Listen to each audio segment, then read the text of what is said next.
നേരത്തെ നമ്മൾ സംസാരിക്കുമ്പോൾ ചില സസ്പെൻസ് ഒക്കെ ഉണ്ടായിരുന്നു. എന്തായാലും അദ്ദേഹം തീരുമാനിച്ചു, ഞാൻ അനുസരിക്കുന്നു എന്നാണ് സുരേഷ് ഗോപിയുടെ പ്രതികരണം. ഇനി നമുക്ക് അറിയേണ്ടത് ക്യാബിനറ്റ് റാങ്കോ അതോ സ്വതന്ത്ര ചുമതലയുള്ള സഹമന്ത്രിയോ എന്നാണ് ബസന്ത്.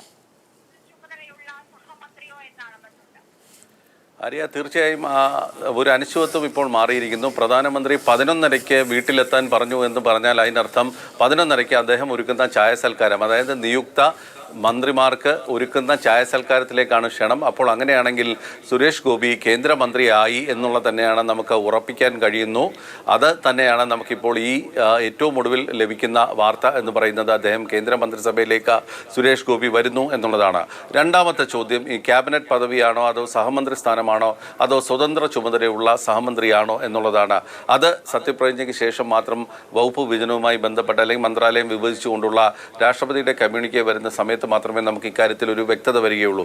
ഏതായാലും സുരേഷ് ഗോപിയെ സംബന്ധിച്ചിടത്തോളം നേരത്തെ ഏകദേശം 2 മണിക്കൂറോളം ഉണ്ടായിരുന്ന അനിശ്ചിതത്വം നീങ്ങിയിരിക്കുന്നു. അദ്ദേഹം കേന്ദ്രമന്ത്രിയാകും എന്നുള്ള കാര്യം ഏറെക്കുറെ ഉറപ്പായിരിക്കുന്നു. 11:30 എത്താൻ കഴിയില്ല എന്നുള്ള കാര്യം ഉറപ്പാണ്.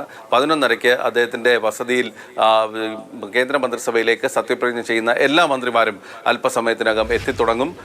ബാക്കിയുള്ളവർ ആരൊക്കെയാണ് എന്നുള്ളത് ഓരോരുത്തരും വരുന്ന മുറയ്ക്ക് നമുക്ക് സ്ഥിരീകരിക്കാൻ കഴിയുന്ന ഒരു സാഹചര്യമാണുള്ളത്. ഏതായാലും കേരളത്തിന് ഒരു കേന്ദ്രമന്ത്രി ലഭിച്ചിരിക്കുന്നു. കഴിഞ്ഞ തവണ വി മുരളീധരനായിരുന്നു. അദ്ദേഹം മഹാരാഷ്ട്രയിൽ നിന്നുള്ള രാജ്യസഭാ അംഗമായിരുന്നെങ്കിലും ഇന്ന് കേരളത്തിൽ നിന്ന് ജയിച്ച BJPയുടെ തന്നെ ഒരു മന്ത്രി ഉണ്ടായിരിക്കുന്നു എന്നുള്ള കാര്യം നമുക്കിപ്പോൾ ഉറപ്പിക്കാൻ കഴിയുകയാണ്. അത് തന്നെയാണ്. എന്തായാലും കേരളത്തിൽ നിന്ന് BJP അക്കൗണ്ട് തുറക്കുകയാണ് തൃശ്ശൂരിൽ സുരേഷ് ഗോപി വഴി. എന്തായാലും രാവിലെ മുതലുള്ള ട്വിസ്റ്റ്, സസ്പെൻസ്, കാത്തിരിപ്പ് അതെല്ലാം അവസാനിക്കുകയാണ്. സുരേഷ് ഗോപി 3ാം നരേന്ദ്രമോദി സർക്കാരിന്റെ ഭാഗമാണ്. അതിൽ ഒരു സംശയവും വേണ്ട ഇനി ഇക്കാര്യത്തിൽ. കാരണം 11:30 ചായ സൽക്കാരത്തിൽ ക്ഷണമുണ്ടായിരുന്നു. അദ്ദേഹം പുറപ്പെടാൻ വൈകിയതുകൊണ്ട് അതിൽ പങ്കെടുക്കാൻ കഴിയില്ല.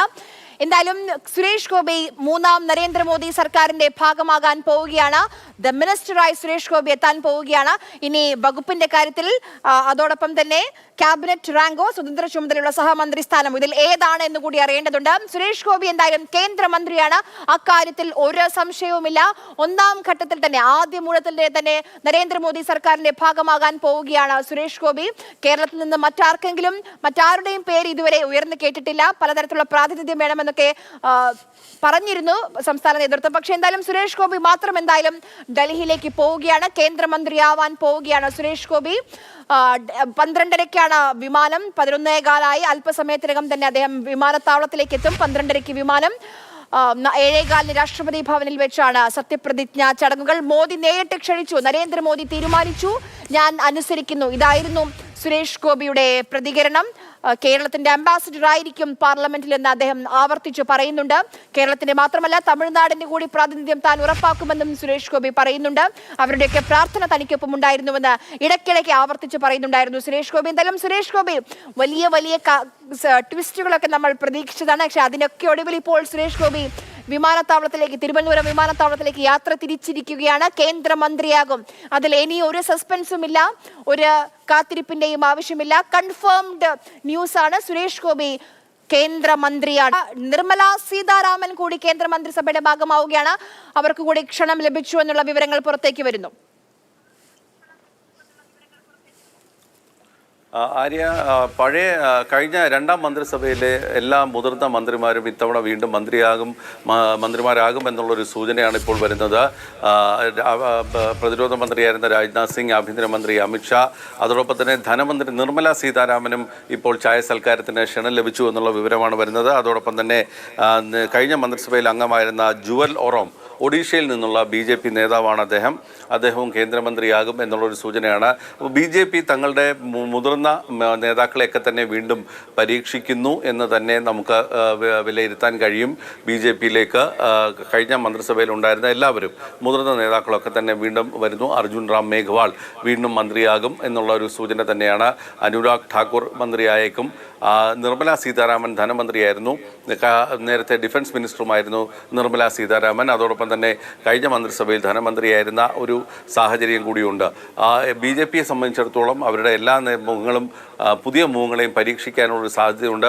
അണ്ണാമലയ്ക്ക് ക്ഷണം ലഭിച്ചിട്ടുണ്ട് എന്നുള്ളൊരു വിവരം പുറത്തു വന്നിട്ടുണ്ട്. അതായത് കഴിഞ്ഞ തെരഞ്ഞെടുപ്പിൽ പരാജയപ്പെട്ടവർക്കും ഇത്തവണ മന്ത്രിസഭയിൽ സ്ഥാനം നൽകാൻ തീരുമാനിച്ചിട്ടുണ്ട്. അവരെ രാജ്യസഭ വഴി പാർലമെന്റിൽ എത്തിക്കുക എന്നുള്ളതായിരിക്കും നയം.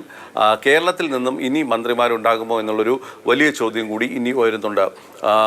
വി മുരളീധരൻ കഴിഞ്ഞ മന്ത്രിസഭയിൽ വിദേശ സഹമന്ത്രിയായിരുന്നു. ഗൾഫിൻ്റെ അടക്കമുള്ള മലയാളികളുടെ ചുമതല ഉണ്ടായിരുന്ന ഒരു മന്ത്രിയാണ് വി മുരളീധരൻ. അതോടൊപ്പം തന്നെ രാജീവ് ചന്ദ്രശേഖർ, അദ്ദേഹം കർണാടകത്തിൽ നിന്നായിരുന്നു രാജ്യസഭയിൽ എത്തിയതെങ്കിലും മലയാളി എന്നുള്ള പേരിൽ തന്നെയാണ് അറിയപ്പെടുന്നത്. അദ്ദേഹം തിരുവനന്തപുരത്ത് മത്സരിക്കുകയും ചെയ്തിരുന്നു. ഇവരിൽ രണ്ടുപേരിൽ ആരെങ്കിലും വീണ്ടും മന്ത്രിമാരാകുമോ എന്നുള്ളതും കൂടി ഇനി നോക്കേണ്ടതുണ്ട്.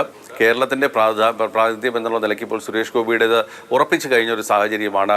ഇനി നേരത്തെ മന്ത്രിമാരായി ശോഭിച്ച് കഴിവ് തെളിയിച്ച മുരളീധരനും രാജീവ് ചന്ദ്രശേഖറും വീണ്ടും മന്ത്രിമാരാകുമോ എന്നുള്ളത് കൂടി അറിയേണ്ടതുണ്ട്. രാജീവ് ചന്ദ്രശേഖർ IT വകുപ്പാണ് കൈകാര്യം ചെയ്തിരുന്നത്. അദ്ദേഹത്തിൻ്റെ രാജ്യസഭാ കാലാവധി ഇനിയുമുള്ള ഒരു സാഹചര്യം കൂടി നിലനിൽക്കുന്നു. അപ്പോൾ രാജീവ് ചന്ദ്രശേഖർ വീണ്ടും മന്ത്രിയാകുമോ എന്നുള്ളത് കൂടി അറിയേണ്ടതുണ്ട്.